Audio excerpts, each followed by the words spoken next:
Hi, and welcome back to Focal Point on AFR Talk. My name is Brian Fisher. The program is Focal Point, and the network is AFR Talk. And again, our focal point today is on this tragic shooting in Connecticut at Sandy Hook Elementary School. Small community, fairly small school, not a place where you typically expect to find a tragedy of this magnitude. 27 people dead, including 18 children. And we'll open up the phones now and have you call in with your reactions. Any comments you have about this terrible, terrible tragedy. 888-589-8840 is the number to call. 888-589-8840. Got a soundbite from a 7-year-old girl who was there, and just can't imagine what it would have been like to be a parent, because parents, obviously, when the word gets out about this shooting, they flock to the school, because these are elementary school kids. They're at a precious, vulnerable, innocent little age, and parents obviously panicked that their child or their children were among the victims. And I just can't imagine what it would have been like to be a parent, to be standing outside the school and your child is not one of the students that emerges from the building. I cannot imagine the grief and the overwhelming shock of that. So 888-589-8840 if you would like to participate in as just we process this horrible, horrible tragedy. You're welcome to join us at 888-589-8840. And Jeff Reed, audio producer and audio engineer, grabbed this soundbite from a 7-year-old girl who was interviewed this morning. Let's listen. I was in the gym and I heard I heard like 7 loud booms, and the gym teachers told us to go in the corner. So we all huddled, and I kept hearing these booming noises, and we all started, we didn't scream, we started crying. So all the gym teachers told us to go into the office where no one could find us. So then a police officer came in and told us to run outside. So we did, and we came in the firehouse and waited for our parents.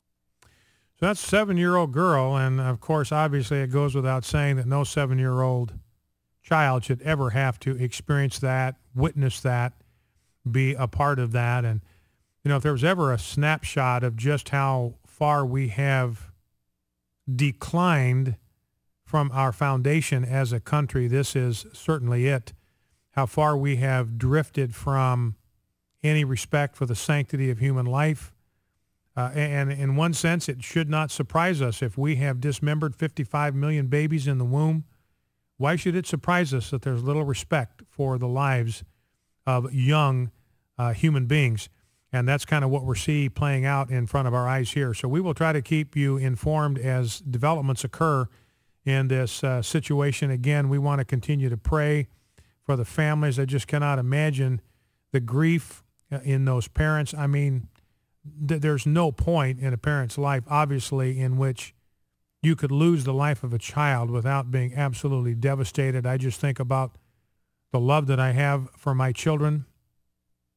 I would lay down my life without having to think about it for them. Without having to think about it, I would lay down my life for my bride because you love them so much. I remember preaching a sermon one time at my church on John 3:16.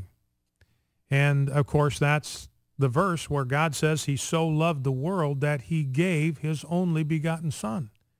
And J.D. was just a tiny little guy at that time, probably 2 years old, and just so helpless and so innocent and so vulnerable and so in need of protection and shelter. And I said, you know, I've got an only begotten son. He's more precious to me than my own life. He's more valuable to me than my own life. And if God came to me and said, I can save your entire congregation, but I'm going to ask you for the life of your son in return, I said, I don't think I could do it. I love you, but I don't think I love you that much. So it's a sign of just how much God loved us that he was willing to part with the life of his own son, because that was the only way that we could be saved. He had to find a sin bearer, someone who could receive upon himself the full wrath of God's judgment on sin so that we did not have to pay the price for that. And that was the only way. I mean, it's not a matter of something that's arbitrary or capricious. That is just in the way reality works, because God is a just God. That is the only way that salvation could be provided to us. But you can get a picture as you identify with the pain of these parents, what it must have been like for the father to go through the death of his own son. So let's go to the phones and get some other reactions from our listening audience. Let's begin with Lee in Mulberry, Arkansas. Lee, you're on Focal Point. What's on your mind? Hey, well, I'm calling in. I'm a former police officer in the state of Arkansas.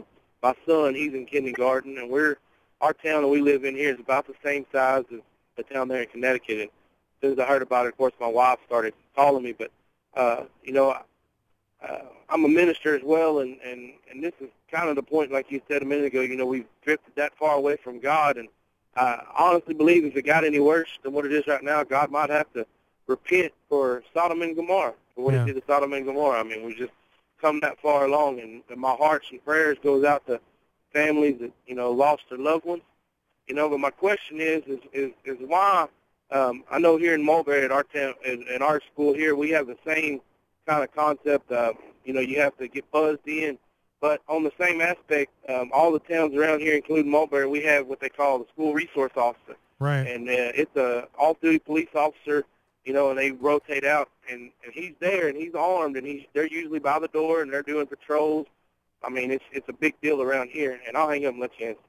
Well, and that's a good question, Lee, and thank you for the call. It's a good question. Was there a school resource officer? I remember when my kids were in elementary school, and they started the program of school resource officers in my hometown of Boise when my kids were in elementary school, and I remember what a jolt that was and what an indication it was of the change in our culture, because when I was in elementary school, that had been the furthest thing from our mind that we would need somebody with a gun to be on an elementary school campus. It wouldn't have occurred to anybody that would even be a rational thing to do. So the fact that it became sort of inevitable, that's an indication all by itself of a serious cultural rot in the United States. And that's going to be a good question. Was there a school resource officer? Where was he? Was his role? What other kind of security procedures were in place to protect these children? And again, I've said it before, and I will say it again.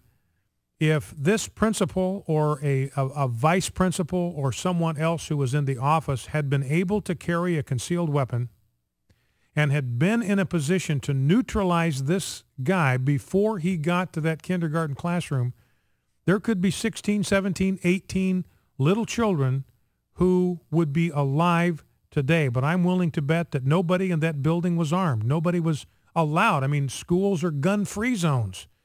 And in our climate, in our culture, I think what that does is it's like placing kids in a shooting gallery, because if somebody gets it in their mind to go in there and start shooting, he knows that a school is the safest place for him to go to do that, because nobody is going to be armed to protect these helpless, innocent little lives. Let's go to Tim in Muskegon, Michigan. Tim, you're on Focal Point. What's on your mind?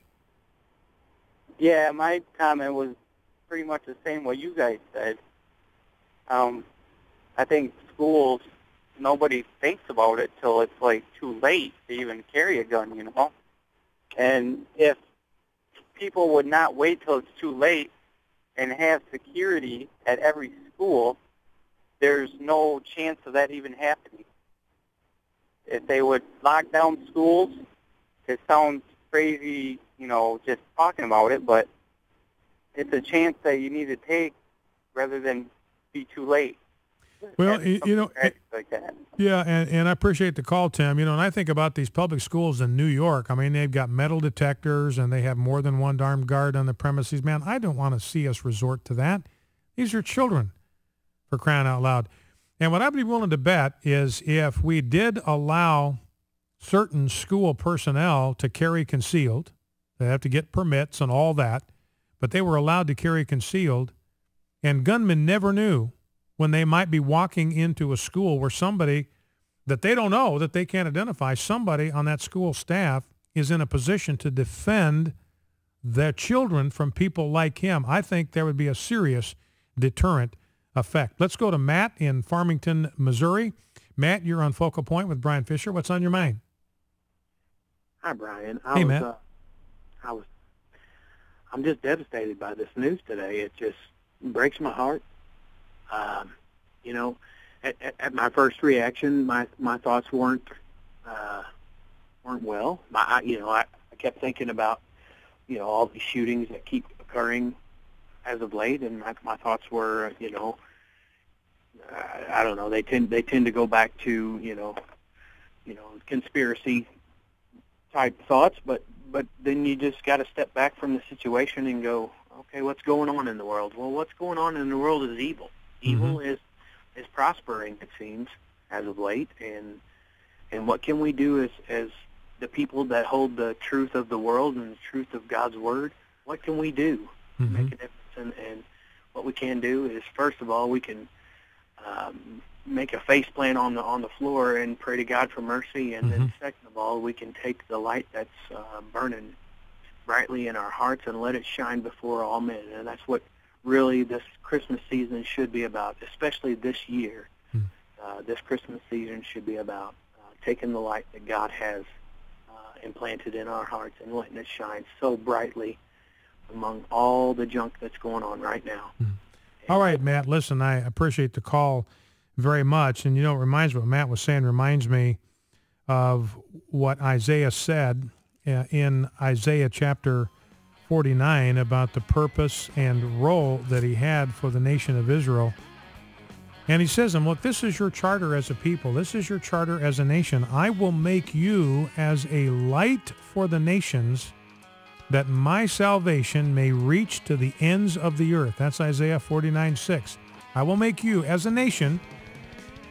I will make you as a light for the nations, the other nations of the world, so that my salvation may reach to the end of the earth. And I believe that America inherited that task from ancient Israel. And we have been faithful to that task. We have sent more missionaries to more darkened corners of the world than any other nation in the history of civilization. But now we need to shine the light of the gospel into the darkened corners of our own culture before it's too late. Focal Point AFR Talk, back in 2.